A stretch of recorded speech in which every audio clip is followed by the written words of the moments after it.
फिलहाल बांग्लादेश एक गंभीर हिंसा और अस्थिरता के दौर से गुजर रहा है। हालात इतने बिगड़ चुके हैं कि न सिर्फ आम जनजीवन प्रभावित हुआ है, बल्कि इसका असर अब अंतर्राष्ट्रीय स्तर पर भी नजर आने लगा है। ढाका समेत कई बड़े शहरों में तनाव का माहौल है, सड़कों पर प्रदर्शन हो रहे हैं और कई जगह हिंसा की घटनाएं सामने आई हैं। इस पूरे घटनाक्रम की जड़ है शरीफ उस्मान हादी की मौत, जिसने पूरे देश को झकझोर के रख दिया है। नमस्कार, मैं खुशी चौधरी और चलिए जानते हैं बांग्लादेश में चल रही हिंसा के बीच भारत ने क्या फैसला ले लिया है।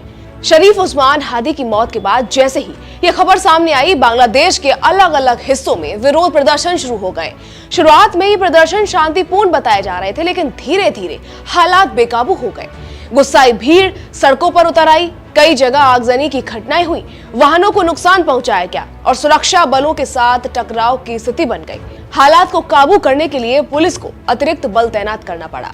हादी की मौत को लेकर अलग अलग दावे किए जा रहे हैं। कुछ संगठनों और प्रदर्शनकारियों का आरोप है कि ये एक सोची समझी साजिश का हिस्सा है, जबकि प्रशासन इसे कानून व्यवस्था से जुड़ा मामला बता रहा है। हालांकि प्रदर्शनकारियों की मांग साफ है कि इस मामले की निष्पक्ष और पारदर्शी जांच होनी चाहिए और दोषियों को सख्त सजा मिलनी चाहिए। इसी मांग को लेकर लोग लगातार सड़कों पर डटे हुए हैं।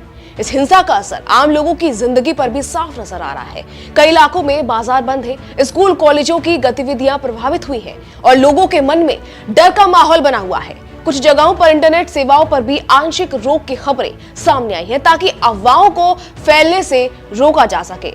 प्रशासन लगातार हालात को संभालने की कोशिश में जुटा हुआ है, लेकिन स्थिति अब भी पूरी तरह सामान्य नहीं कही जा सकती। इसी बीच बांग्लादेश में बिगड़ते हालात को देखते हुए भारत ने बड़ा और अहम फैसला लिया है। भारत सरकार ने सुरक्षा कारणों का हवाला देते हुए बांग्लादेश में अपनी वीजा सेवाओं को अस्थायी रूप से सस्पेंड कर दिया है। ये फैसला वहां मौजूद भारतीय दूतावासों और कर्मचारियों की सुरक्षा को ध्यान में रखते हुए लिया गया है।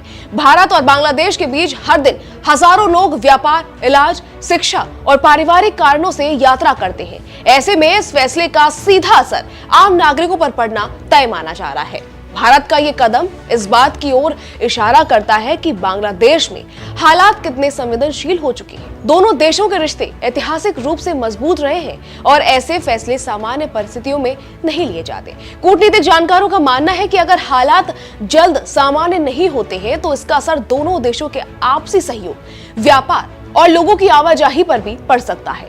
बांग्लादेश सरकार की ओर से लोगों से शांति बनाए रखने की अपील की गई है। सरकार का कहना है कि हालात पर लगातार नजर रखी जा रही है और हिंसा फैलाने वालों के खिलाफ सख्त कार्रवाई की जाएगी। वहीं सुरक्षा बल संवेदनशील इलाकों में गश्त बढ़ा चुके हैं, ताकि किसी भी अप्रिय घटना को रोका जा सके। हालांकि जमीन पर स्थिति अभी भी तनावपूर्ण बनी हुई है और हालात पूरी तरह नियंत्रण में आने में वक्त लग सकता है। शरीफ उस्मान हादी की मौत ने देश की राजनीति, कानून व्यवस्था और सामाजिक माहौल को हिलाकर रख दिया है।